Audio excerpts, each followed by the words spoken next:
are you? Good. Hey, guys.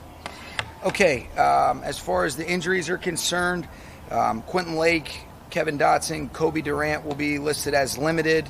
They'll be questionable for the game. I expect all those guys to be able to make it. Just kind of erring on the side of caution. Davis Allen has had a back that's, just kind of locked up over the last couple days, so he'll be doubtful for the game. But other than that, the guys that won't participate today, other than Davis, Trey White, it'll be a veteran rest day, and that should be it.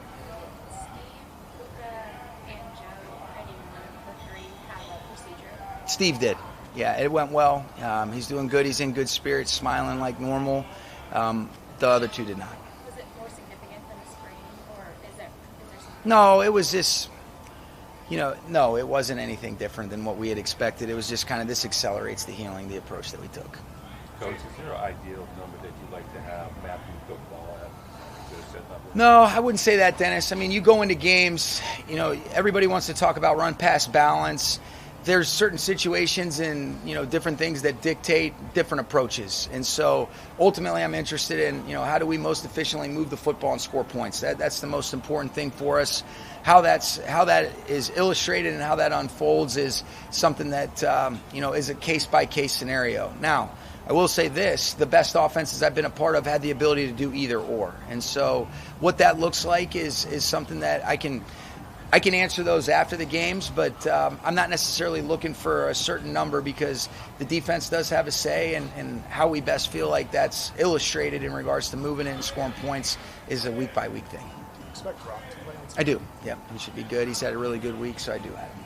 What have you seen step up this week in practice with the I've seen Tyler Johnson do a good job. Obviously, Tutu's been a guy that's played a lot of different spots for us. I think you see Jordan Whittington. So really, when you look at the 5 receivers that we'll have up, all of those guys, obviously led by Cooper and DeMarcus, but then those other 3 guys, they're ready to go. They've done a great job, and I thought they did that in the game the other day, Tyler especially. Warren be a candidate for left tackle? He would be, yeah, absolutely.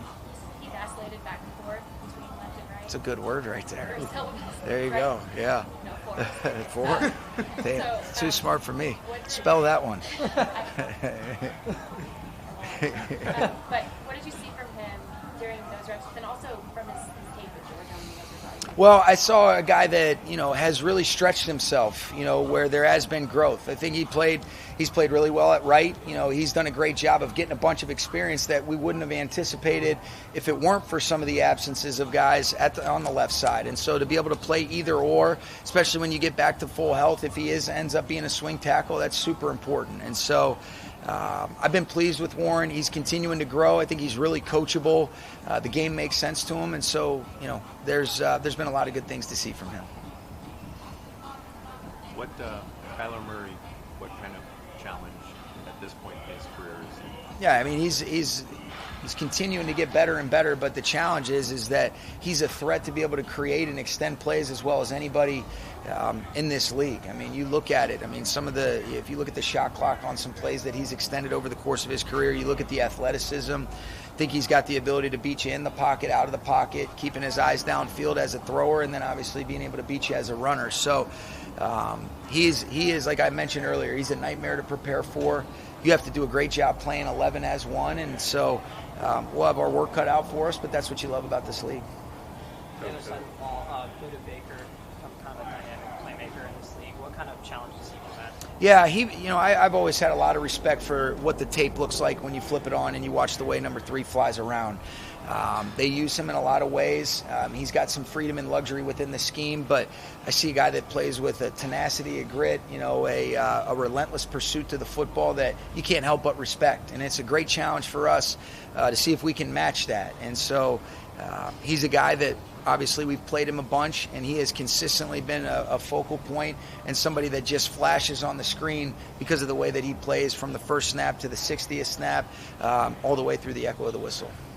They tried a lot of different things over the course of last season on defense as they were sort of trying to find their identity, figure out who their players were. Yeah. What they still needed. I know it's just one game of tape that you guys have to work with right now from this year, but what do you see from that defense Well, they're really multiple. I mean, they do a great job. You know, they can morph into different personnel groupings with the same guys on the field. They have the ability to activate different personnels with different body types, and you can see there's a philosophical approach that they take, that they understand how to put the offense in conflict. And so Jonathan Gannon's a guy that I have a ton of respect for. Nick Rallis, they do a great job of creating a lot of issues schematically, putting players in positions. There's an intent and there's a philosophy, and I always respect that when you see it show up on the tape. And the Buffalo game, like you mentioned, it is one game of inventory. There was 17 games last year, and I think their ability to morph and mold as they see fit and basically match up against an opponent is something I respect. What stood out to you about Jimmy Garoppolo in the meeting room and on the practice field? Say that one more time. What stood out to you about Jimmy Garoppolo? In the meeting rooms? And on the practice field? Oh, and I thought you said just in the meeting rooms. I think, his consistency is something that I've really appreciated. He's so locked in. He's obviously a veteran player. I think, some of the traits that I've always admired from afar, Sarah, the ability to be able to speed it up. He can make quick decisions. He can get through things quickly.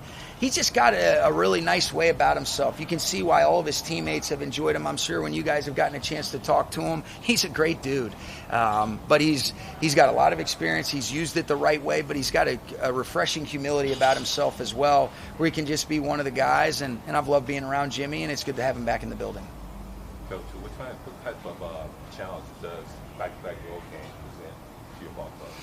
I wouldn't say it's just what's on our schedule. We try to worry about the things that we can control, Dennis. Thought our guys did a great job of turning over. We got back late, but they came in with a great look in their eye on Wednesday. A lot of guys came in on Monday and Tuesday and getting themselves recovered and rejuvenated. And so, fortunately, it is a short trip. It's a great city. It's a great place to go play. Arizona's got a great atmosphere and environment, but I try not to think about things I can't control. Two road games to start. Hey, let's go figure out how to play as well as we can and see what the hell happens.